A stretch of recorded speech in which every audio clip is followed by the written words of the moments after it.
અને એના માધ્યમથી લોકો સુધી મેસેજ અને આપણે હવે ટુરિઝમ આપણા વિસ્તારમાં ટુરિઝમ વધે। આગામી તારીખ 16 જુલાઈ અષાઢી બીજના રોજ ભગવાન જગન્નાથજીના રથયાત્રા પર્વની ભવ્ય ઉજવણી કરવામાં આવશે। આ પર્વ કોમી એકલાસભર્યા વાતાવરણમાં ઉજવાય તે માટે ભરૂચ જિલ્લાના અંકલેશ્વર શહેર એ ડિવિઝન પોલીસ મથક ખાતે શાંતિ સમિતિની બેઠકનું આયોજન કરવામાં આવ્યું હતું।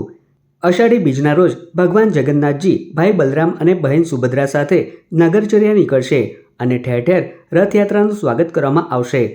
આ પર્વ દરમિયાન કોઈ અનિચ્છનીય બનાવ ન બને તે માટે પોલીસ વિભાગ દ્વારા કવાયત હાથ ધરવામાં આવી છે, જેના ભાગરૂપે આયોજિત શાંતિ સમિતિની બેઠકમાં આ પર્વ કોમી એકલાશભર્યા વાતાવરણમાં ઉજવાય તે માટે અપીલ કરવામાં આવી હતી।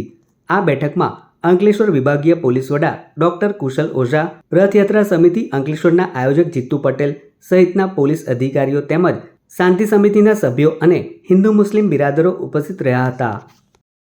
અષાઢ સુદ બીજ તારીખ 16ના શ્રી જગન્નાથજી રથયાત્રા નિમિત્તે આજ રોજ અંકલેશ્વર પોલીસ ખાતામાં શાંતિ સમિતિ અને આયોજક મિટિંગ આવેલી હતી। તે મિટિંગમાં મુસ્લિમ ભાઈઓ અને અન્ય સમાજના લોકો પણ હાજર હતા। પોલીસ વિભાગને અમે બાંહેધરી આપી છે કે શાંતિપૂર્વક અમારી રથયાત્રા સમય અંતર કરતાં પણ વહેલી પહોંચશે। કાયદાકીય જે પણ કાર્યવાહી છે એ કાયદા મુજબ કાર્ય કરીશું અને શાંતિપૂર્વક રથયાત્રા પૂર્ણ કરીશું। તારીખ 16 જુલાઈના રોજ અંકલેશ્વર શહેરમાં રથયાત્રાનો મહોત્સવ થવાનો છે અને રથયાત્રાનો કાર્યક્રમ થવા જનાર છે। તેના અનુસંધાને આજે અંકલેશ્વર એ ડિવિઝન પોલીસ સ્ટેશન ખાતે શાંતિ સમિતિની મિટિંગનું આયોજન કરવામાં આવ્યું હતું, જેમાં બહોળી સંખ્યામાં તમામ સમાજના લોકો, હિન્દુ મુસ્લિમ તમામ સમાજના આગેવાનો તથા લોકો ઉપસ્થિત રહ્યા હતા।